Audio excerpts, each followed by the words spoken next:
사도행전 강의 오늘 22번째입니다.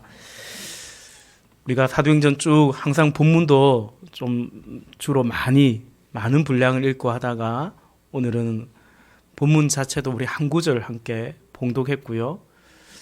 또 이 사도행전 자체의 어떤 흐름과 전개에 있어서도 그런 느낌입니다. 좀 숨고르기를 하는 느낌, 좀 심표의 느낌, 이야기를 쭉 가다가 계속 숨가쁘게 아주 역동적으로 이렇게 전개되다가 오늘 함께 읽은 말씀처럼 주의 교회가 그리하여서 든든히 서갔고 또 진행해 갔고 또 하나님께서 이렇게 은혜 주셨다라는 그런 말씀이죠. 오순절에 성령이 임하고 복음이 역동적이고 또 가파르게 이렇게 증거되어 갔습니다. 그 안에 박해도 있었죠. 이미 시작된 박해 안에서 우리가 보았듯이 스데반 집사님이 또 순교하기도 했고요. 특히 이제 우리가 9장에 보았던 것은 그렇게 박행자요, 폭행자였던 사울이 회심을 하고 그가 이제 복음 전도자가 되고 더 나아가서 그렇게 복음을 전하는 자를 박해하던 그가 이제 주의 복음을 증거하다가 오히려 핍박을 받는 그러하여 이제 순교회까지 이렇게 내몰리게 되어서 또 하나님의 은혜 가운데 또 섭리 가운데 그의 고향이었던 다소로 이렇게 그가 이제 몸을 피했다라는 바로 앞에까지 우리가 그 본문을 함께 보았습니다. 그로 인하여 마치 일시적인 휴전처럼 평안이 찾아왔습니다. 실제로 본문에 교회가 평안하여라고 할 때에 이제 그런 정황에 따른 그런 휴전 같은 복음을 아주 역동적으로 전했던 사도 사울이죠. 아직은 이렇게 기록되어 있죠. 근데 그게 유대인들의 눈에 정말 가시 같은 거거든요. 눈에 가시 같은 건데 그 사울이 이제 이 예루살렘을 떠나고 나니까 일시적인 휴전 같은 것이 이루어지면서 교회가 평안하여 이렇게 되어갔다. 그런 성격도 내포되어 있습니다. 우리가 함께 읽은 이 사도행전 9장 31절 오늘 본문에 교회의 모습, 성도의 모습이 이러하죠. 평안하여 든든히 서가고 또 주를 경외함과 성령의 위로로 이렇게 진행해 가고 또 그 결과 믿는 자의 수가 더 많아져 갔다라는 것입니다. 여러분 오늘 설교의 제목이 원하고 바라고 기도합니다. 이죠. 우리 찬양의 요즘 우리가 부르는 찬양의 제목과 같습니다. 제목 그대로 또 말씀 그대로입니다. 정말 원하고 바라고 기도하는 거죠. 무엇을요? 주의 교회가 평안하여 든든히 서가기를 그 안에서 주를 경외함과 성령의 위로로 진행해 가기를 그 결과 믿는 자의 수가 주께 돌아오는 구원받는 자의 수가 더해지는 그런 역사가 있기를 그죠? 교회적으로도 우리 성도님들의 삶 가운데서도 그 은혜가 있기를 진실로 원하고 바라고 기도하는 것입니다. 그 은혜와 복이 넘치시기를 주의 이름으로 축복합니다. 먼저는 주의 교회가 평안하여 든든히 서갔다라는 것입니다. 여러분 평안 혹은 평강 또 평화라고도 할 수 있겠죠. 과연 우리가 얼마나 바라는 것입니까? 원하는 것입니까? 성경이 말하는 평안은 혹은 그 성경이 말하는 평안의 조건은 평강의 왕이신 주님이 함께 하는 것을 전제로 하죠. 그래서 우리 얼마 전에 부활주일에도 함께 제가 그렇게 우리 말씀을 제가 증거했지 않습니까? 부활하신 주님께서 그죠? 제자들에게 찾아와서 하신 말씀이 뭐였습니까? 너희에게 평강이 있을지어다. 왜냐하면 그들이 주님과 함께 하지 않았거든요. 주님과 함께하지 않는 그들에게 포도나무의 가지인데 그 나무로부터 떨어져 있는 가지에게는 생명이 평강이 없는 거죠. 그러므로 그 제자들에게 찾아오신 예수님께서 평강의 왕이신 주님께서 평안이 있을지어다 라고 말씀했죠. 종종 우리가 또 같이 말씀을 보기도 하죠. 로마서 14장 17절 말씀에 이런 말씀이 있습니다. 하나님의 나라는 먹는 것과 마시는 것이 아니요 오직 성령 안에 있는 의와 평강과 희락이라. 아멘. 하나님의 나라, 반대로 말하면 이 세상 나라는 어떻냐? 하나님의 나라는 먹는 것과 마시는 것이 아니라면 세상 나라는 먹는 것과 마시는 것으로부터, 거기로부터 오는 어떤 평강을, 기쁨을 그렇다라는 것입니다. 그러나 하나님의 나라는 그렇지 않다라는 것입니다. 그런 외적 조건에 좌지우지되지 않는다라는 것입니다. 세상은 여러분 뭔가 육신이 건강하고 탈이 없고 그리고 이제 일터나 또 사업장이나 이렇게 뭔가 자리를 잡아가고 든든히 그럴 때 이제 든든하다고 생각하는 거죠. 물질적으로도 부족함이 없을 때 그러면 이제 뭐라고 생각하냐면 평안 이렇게 생각을 하는 것입니다. 근데 성경이 말하는 평안은 다만 그런 것이 아니고 하나님의 나라는 성령 안에 있는 의와 평강과 희락이라. 그러니까 성령님이 주시는 의와 평강, 하나님과의 그 관계로부터 오는 평강, 그것이 성경이 말하는 평안이요. 또 우리가 이제 경험하는 평안의 어떤 마치 조건이라고 말할 수 있는 거죠. 또한 여러분, 우리가 평안 혹은 평화, 평강을 볼 때에 어떤 면에서는 여러분 이것이 그냥 주어지는 것이라기보다는 우리가 지켜야 되는 것, 우리가 또 이루어가고 만들어가야 되는 것이 평안이기도 하고 평화이기도 하다라는 것입니다. 보통 사람들은 평강은 하나님 위로부터 하늘로부터 내려오는 것이기 때문에 그냥 하나님이 주셔야 되는 것이고 우리에게 주어지는 것이라고, 그러니까 우리는 이제 수동적인 그런 어떤 입장이라고 생각을 합니다. 근데 여러분 꼭 그렇지만은 않다라는 것입니다. 골로새서 3장 15절을 세 번역으로 보면 이렇습니다. 그리스도의 평화가 여러분의 마음을 지배하게 하십시오. 이 평화를 누리도록 여러분은 부르심을 받아 한 몸이 되었습니다. 또 여러분은 감사하는 사람이 되십시오. 아멘. 여러분 평화, 평안 그냥 되어지고 이루어지고 다만 그런 어떤 수동적인 성격, 어떤 그런 계제만은 아니다라는 것입니다. 오늘 골로새서 3장 15절에 이 평화를 누리도록 여러분은 부르심을 받았다라고 말하고 있습니다. 그러므로 그 그리스도의 평강이 여러분의 마음을, 우리의 마음을 지배하게 하라고 말씀하고 있습니다. 명령하고 있습니다. 다시 말해 우리가 주의 평안 안에 거하고 주의 평강을 안에 거하는 그것이 우리가 이루어가고 또 지켜가야 할, 어찌 보면 이것 역시 명령이니까요. 순종의 어떤 성격, 그런 태도로 우리가 이 평안을, 이 평강을 우리가 대하라고 말씀하고 있는 겁니다. 여러분 어떻습니까? 평안하십니까? 든든하십니까? 무엇 때문에 평안하십니까? 혹 나는 요즘 좀 평강이 없는 것 같아, 평안하지 않는 것 같아, 그렇게 생각된다면 그럼 무엇 때문에 또 그런 거 같은가? 우리 예배 가운데 한번 같이 생각해 보면 좋을 것 같아요. 그리고 여러분, 그럼 평안이 없을 때 우리 마음이 늘 평안하기를 바라지만 때로는 그 평강이 깨어졌다고 할까요? 평안이 없을 때가 있잖아요. 마음에 근심이 많고 막 속 시끄럽고 막 그럴 때가 또 있을 수도 있고 있지 않습니까? 그럼 그렇게 평안이 없을 때 주로 우리 마음은 어떠한지 빌립보서 4장 7절에 이렇게 말씀하고 있어요. 모든 지각에 뛰어난 하나님의 평강이 그리스도 예수 안에서 너희 마음과 생각을 지키시리라 말씀하고 있습니다.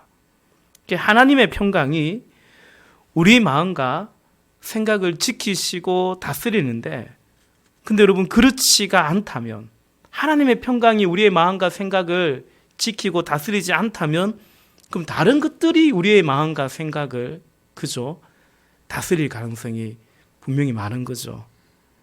심지어 어둠의 영이 우리의 생각과 마음을 휘집어 놓을 수도 있고요. 헤집어 놓을 수도 있고요. 어떤 두려움, 어떤 근심이 혹은 내 안에 어떤 정욕이, 욕망이 우리를 지배하게 될 수도 있는 거죠. 하나님의 평강이 그리스도 예수 안에서 우리의 마음과 생각을 지배해야 되는데 그렇지 않다면 하나님의 평강이 아닌 다른 것들이 우리를 지배할 수도 있는 거 아닙니까? 그렇기 때문에 그냥 이것은 그냥 내버려 둘 영역이 결코 아닌 것입니다. 오늘은 평안이 없네? 그런 날도 있지.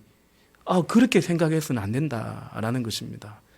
제가 몇 번 말씀드린 것 같아요. 저는 이 부분에 대해서 정말 순종해야 된다고 생각하는,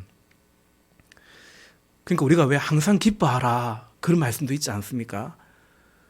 그 말씀 자체를 문자 그대로 순종해야 된다고 생각하는, 제 신학교 다닐 때 제 룸메이트 그 네팔 그 형제가 그랬거든요. 자기 마음에 평강이 없다고, 자기 마음에 지금 기쁨이 없다고 기도해 달라는 거예요. 그게 왜 무슨 문제가 있냐니까 모르겠대요. 모르겠는데 요 한 일주일 새 자기 마음에 평안이 없고 기쁨이 없다는 거예요. 그래서 제가 속으로 살다 보면 그런 날도 있는 거지. 근데 그 친구가 하는 말이 뭐냐면 항상 기뻐하라고 했지 않냐고. 그리스도의 평강이 너의 마음을 주장하게 하라고 했지 않냐고. 그러니 그 말씀, 자기 마음을 지켜야 되는 거죠. 여러분 그렇지 않습니까? 잠언 4장 말씀처럼 모든 지킬 만한 것보다 너희 마음과 생각을, 그죠? 너희 마음을 지키라고 하니까 그냥 우리 마음 가는 대로 살면 안 되지 않습니까? 그냥 평안해지면 평안 누리고, 그냥 걱정이 오면 그냥 걱정하고 살고, 이제 누가 미워지면 그냥 미워하고 살아버리고, 이제 그래서는 안 되는 것을 성경은 말씀하고 있는 것처럼 이 평강도 우리가 어떤 의미에서 적극적으로, 능동적으로, 의지적으로 우리가 지켜가야 할 영역이다라는 것입니다. 더 나아가 여러분, 이 평안은 우리가 만들어 가야 되는 또 영역이기도 하죠. 더욱이 하나님의 자녀인 우리 그리스도인들에게 이 평화란 더더욱 그런 것입니다. 가령 여러분, 우리가 살아가는 삶 가운데, 그죠? 사람이 살아가다 보면 뭐가 있습니까? 어딜 가나 갈등이, 트러블이 있는 거죠. 그래서 어딜 가나 여러분 트러블 메이커가 있는가 하면 또 여러분 피스 메이커도 또 있는 거 아닙니까? 평화를 깨는 사람이 있는가 하면 평화를 지켜내고 평화를 만들어가는 사람들도 분명히 있는 것 같아요. 예수님께서 하나님의 자녀들의 윤리, 어떤 성품, 삶에 대해서 이렇게 말씀하시지 않습니까? 마태복음 5장 9절 말씀에 합평하게 하는 자는 복이 있나니 그들이 하나님의 아들이라 일컬음을 받을 것이며.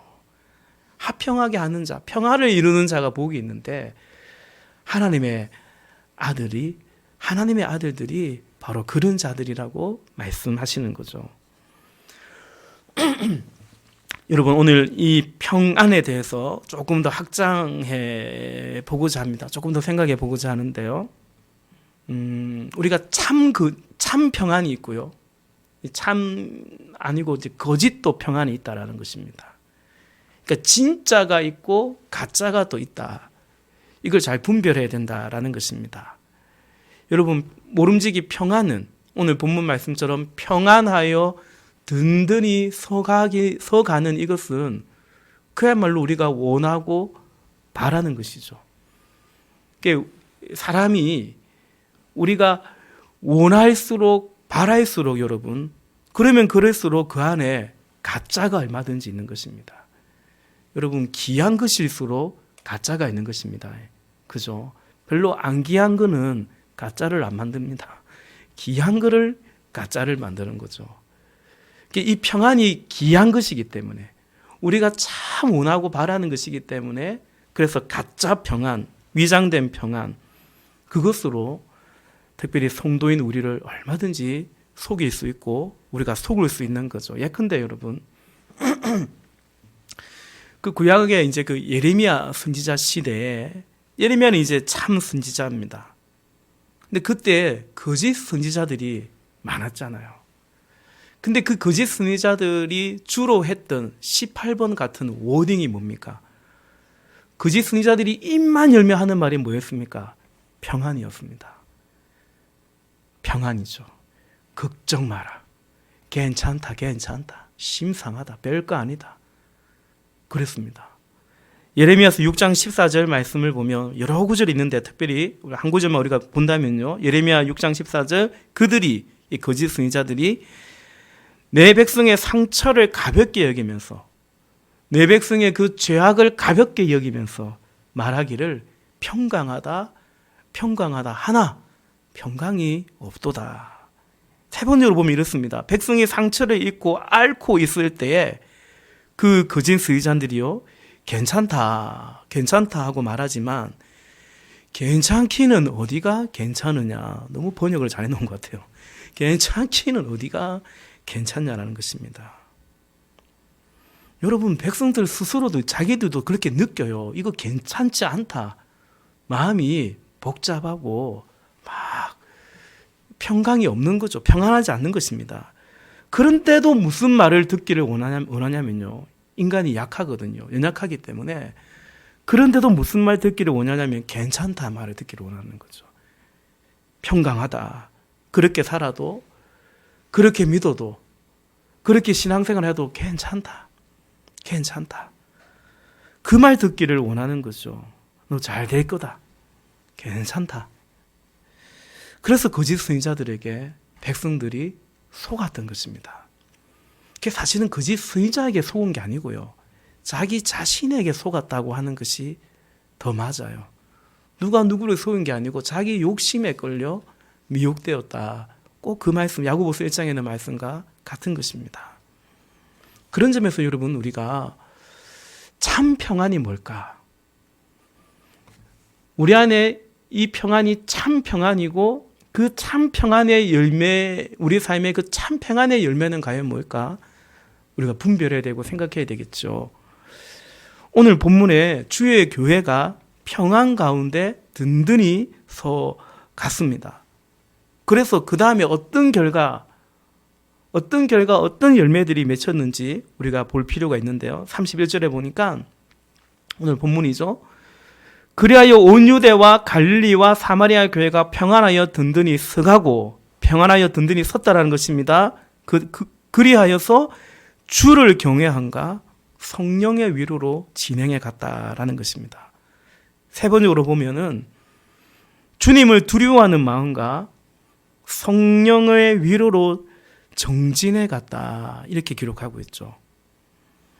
여러분, 하나님께로부터 온 평강은, 하나님께로부터 온 참 평강은 우리 삶에서 어떤 결과를 도출해내냐면 그 평강 가운데 든든히 서감으로 말미암아 주를 경외함과 성령의 위로 가운데 진행해 가는 것입니다.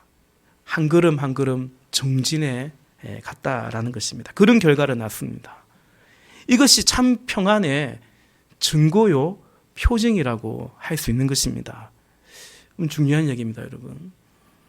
우리가 꼭 기억해야 될, 이게 하나님께로부터 온 평강인가, 내가 지금 그 평강 속에 있는가라는 일종의 분별법이다, 기준이다라고 할 수 있어요. 더 나아가서 영적으로 이게 참인가 거짓인가 가짜인가, 그걸 분별하는 기준이기도 합니다. 여러분, 우리가 은혜를 받으면 뭔가 영적 세계를 우리가 체험하고 그 은혜를 경험할수록 우리 믿음이, 우리 신앙이 어떻게 될까요? 말씀 그대로요. 겸손하게 주를 두려워함으로, 경외함으로, 또 철저하게 성령을 의지하며 그 성령의 위로 가운데 정진해 가는 거죠. 근데 그렇지 않고 뭔가 교만해지거나 더 센 어떤 자극만을 원한다거나, 그것은 하나님께로부터 온 그런 어떤 평강, 그런 은혜가 아닌 것입니다. 말씀드린 것처럼 여러분, 사람들이요, 뭐 우리도 포함되죠, 당연히. 우리가 연약해요. 그래서 평강을 참 몹시도 원하는 만큼이나 이 평안과 평강에 우리가 자칫 속을 수 있다는 사실을 기억해야 됩니다. 가령 여러분, 그냥 사람들이 생각하는 평안은 뭡니까? 요즘 문제가 없어. 가정적으로나 어떤 일적으로나 물질적으로나 건강적으로나 뭔가 이렇게 자리를 좀 잘 잡아가고 있고 이제 뭔가 좀 고생은 좀 끝난 것 같고 어느 정도 또 자리를 잡은 것 같고 든든하고 한마디로 안정적이고 이제 그럴 때 그죠. 교회적으로도 그죠. 뭐 제법 사람들이 뭐 제법 모인다든지 또 뭐 별 문제가 없다든지 여러모로 안정적이죠. 감사한 거죠.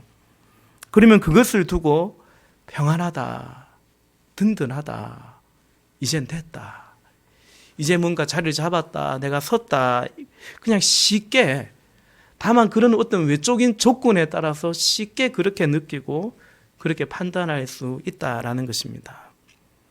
그것이 잘못된 것이 아니라요. 그게 하나님의 은혜인데요. 그때 우리가 한 번 더 생각해야 된다라는 것입니다. 무슨 말이냐면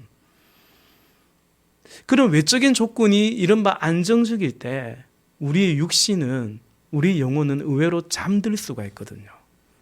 교회도 그럴 수가 있다라는 것입니다. 여러분 2000년 교회의 역사 속에 교회가 언제 잠들었냐면 그럴 때 잠들었어요. 그럴 때 타락했습니다. 사도행전만 읽어봐도 박해가 있고 핍박이 있을 때 교회는 일심으로 기도했습니다. 여러분 가나안 땅을 정복해가는 전쟁을 할 때는 이스라엘 백성들이 전신 박차 차리고 있었습니다.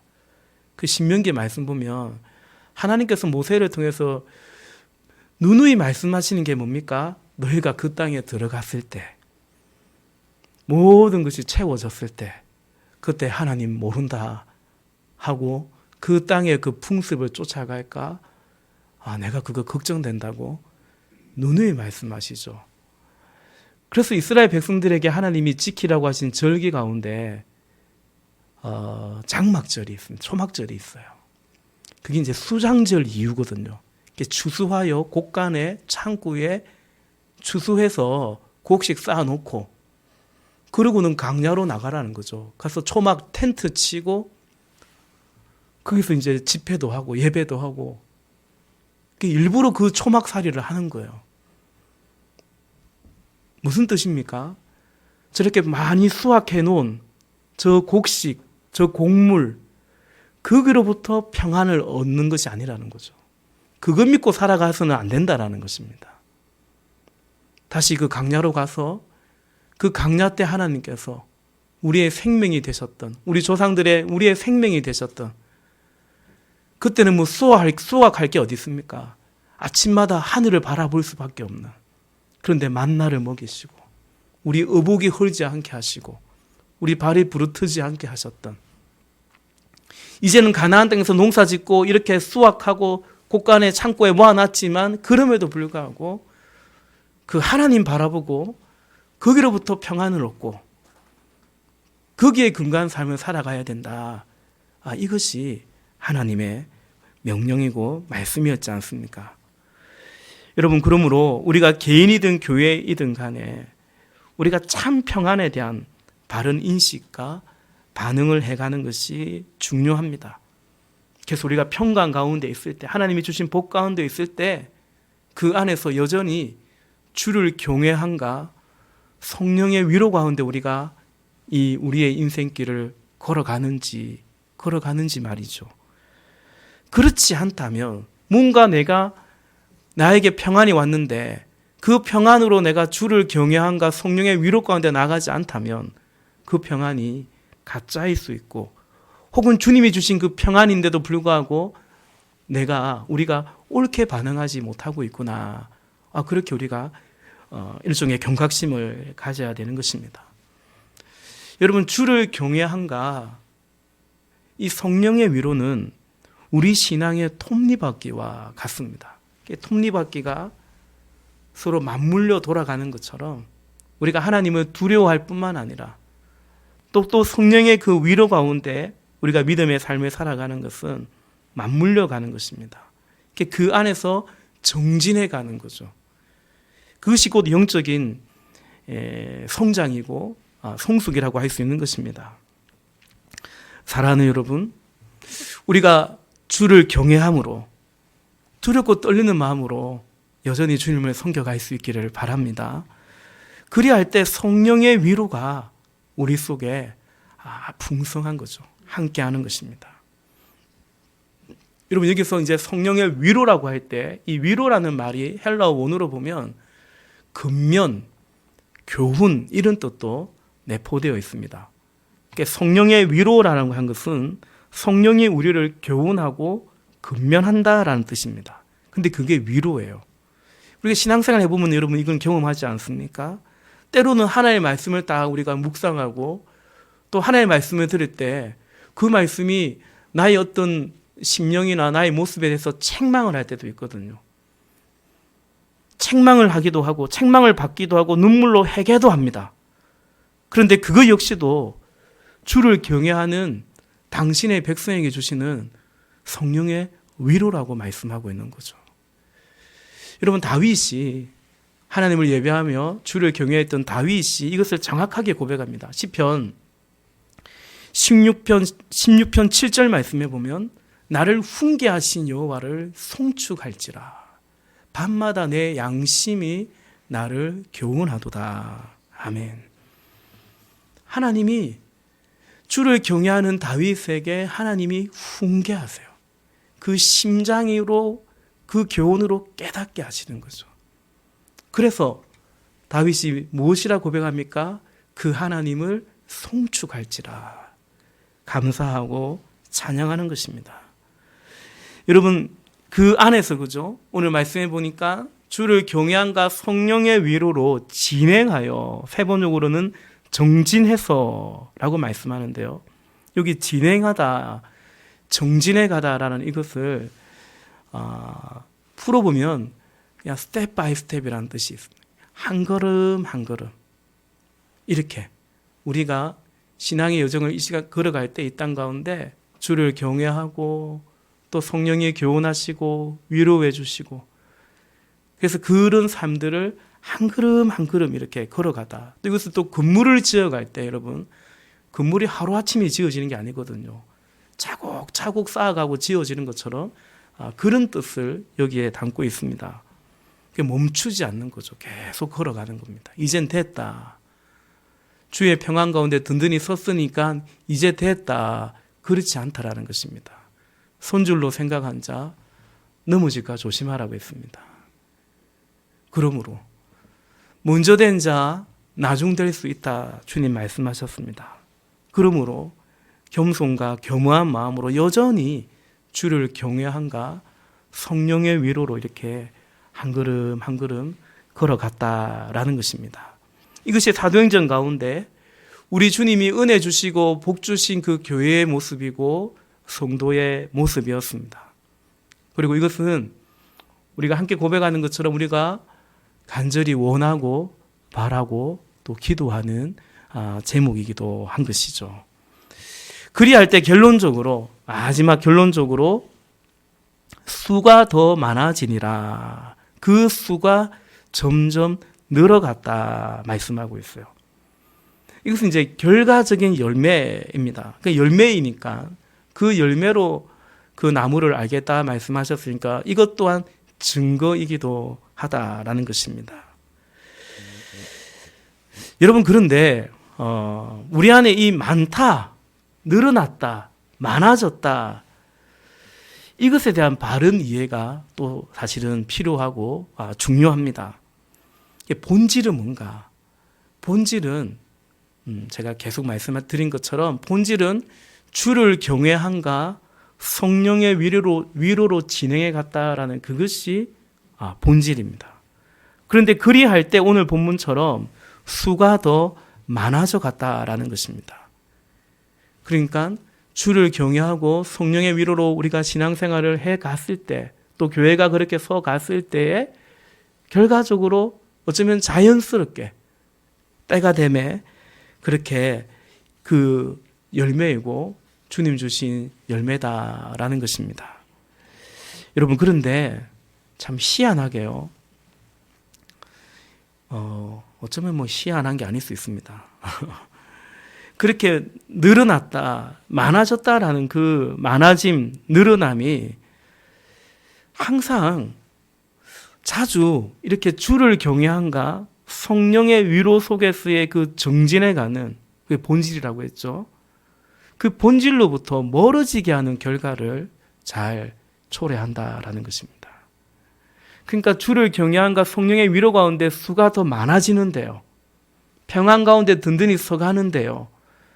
근데 그러면 그 속에서 다시 또 여전히 주를 경외함과 성령의 위로로 우리가 그죠? 한 걸음 한 걸음 또 주 앞에 이렇게 우리가 믿음의 여정을 걸어가야 되는데 참 희한하게 그렇게 많아지면 늘어나면 그 본질로부터 멀어지는 그런 결과를 잘 초래한다라는 거죠. 여러분, 왜 그럴까요? 그 많아졌다라는 거, 늘어났다라는 거, 여러분, 그것이 주는 파워가 있기 때문입니다. 이 더 많이 늘어나고 많아졌다라는 그것이 주는 어떤 영향력, 그 결과라는 것이 사실은 막강하다는 사실을 우리가 그래서 기억해야 됩니다. 처음에 그런 얘기 했죠. 어디로부터 평강을 얻는가? 어디로부터 평강을 얻는가? 사실은 많아지면 무엇인가 늘어나면 그러면 든든한 것 같고 결국 그것으로부터 어떤 평강을 찾게 되고 거기로부터 오는 평안이 있을 수 있거든요. 그래서 우리가 그것을 언제나 염두하고 한편으로는 주의해야 되는 거죠. 그와 좀 전에 말씀드린 그 초막절처럼 그런 것입니다. 곡식을 많이 쌓아놓으면 그것도 하나님의 은혜인데 사실은. 근데 그 하나님의 은혜라 고백하지만 점점 이제 거기로부터 평안을 얻게 되고 그러면 본질에서 서서히 멀어갈 수 있다라는 거죠. 여러분, 이런 이해와 주의 속에서 또 한편 우리가 오해하지 말 것은 이렇게 많아졌다, 늘어났다, 그것 자체가 무슨 문제이거나 잘못된 것은 또 결코 아니다라는 것입니다. 여러분, 주를 경외함과 성령의 위로 속에 믿는 자의 수가 더 많아져요. 믿고 세례받는 자의 수가 더 많아져요. 사도행전에 곳곳에 그런 표현들이 있죠. 그런 역사가 있죠. 믿고 주께로 돌아오는 자가 더 많아져요. 여러분, 이것은 우리 주님의 뜻이죠. 이것은 주님이 잃어버린 영혼을 찾아 구원하게 하시는 그것이 우리 주님의 뜻이요. 그죠? 멸망당하지 않고 영생을 얻도록 하는 것이 우리 주님의 뜻이기 때문에 교회가 주의 백성이 주를 경외함과 성령의 위로 가운데 우리가 이 땅 가운데 살아가면서 그런 열매를 맺는 것은 주님의 뜻이요 우리 주님이 기뻐하시는 가시는 것입니다. 요한복음 15장에 너희가 가시를 많이 맺으면 내 아버지께서 영광을 거두실 것이요 라고 말씀하신 것처럼 그렇다라는 것입니다. 영혼의 추수죠. 말씀을 맺겠습니다. 오늘 본문처럼 우리 교회가 그죠? 또한 우리 각자가 또 교회 아니겠습니까? 여러분의 믿음과 삶이 정말 이 말씀 그대로 평안 가운데 든든히 서가기를 축복합니다. 그 평안 가운데 든든히 서가서 계속해서 주를 경외함과 성령의 위로로 정진해 가시고 그러므로 그 수가 열매가 많아지기를 간절히 원하고 바라고 기도합니다. 여러분, 이것은 정말 우리가 말씀드린 것처럼 우리 교회적으로도 또 주의 자녀인 우리 모두가 진실로 사모해야 되는 그죠? 가연 원하고 바라고 기도해야 되는 그 하나님의 은혜이고 우리가 맺어야 가야 될 열매인 줄로 믿습니다. 아무쪼록 우리의 주의 평안이 넘치기를 바라고요. 그 평안 속에 든든히 서서 주를 경외함과 그죠? 성령의 위로 교훈 안에 말씀 안에 거하시기를 바랍니다. 또한 주님 주시는 열매가 우리 안에 풍성할 때 근데 그 열매가 풍성할 때에도 우리의 본질을 망각하지 않는, 우리의 중심을 빼앗기지 않고 여전히 주를 경외하고 성령의 위로로 정진해 가서 그렇게 주를 경외하는 몸된 교회가 되고 우리의 가정이며 여러분의 삶이 되시기를. 여러분, 하나님은 복 주시기를 원하시거든요. 지난 주일에도 이사야서 1장 말씀 우리가 보았지 않습니까? 너희가 즐겨 순종하면 땅의 아름다운 소산을 먹을 것이요. 하나님은 땅의 아름다운 소산을 정말로 주기를 원해요. 근데 순종하지 않는 채로 그것만 바라면, 그죠? 평강을 주었더니 점점 본질에서 멀어져 가버리면, 열매를 주었더니 이제 그 열매 때문에 주를 경외한가 성령의 위로에서 멀어져 간다면, 주님이 참 이게 뭐라고 할까요? 곤란하죠. 난처해지는 거죠. 아무쪼록 우리 주님이 그 야베스가 그렇게 기도하지 않습니까? 복의 복을 더해달라고, 복의 복을 더해 주시기를. 그렇게 복의 복을 더해도 괜찮은, 여전히 주를 경외하고 성령의 위로 가운데 영혼이 잘된 같이 범사가 잘되고 강건한 그 복과 은혜가 넘치시기를 우리 주님의 이름으로 축복합니다. 기도하시겠습니다.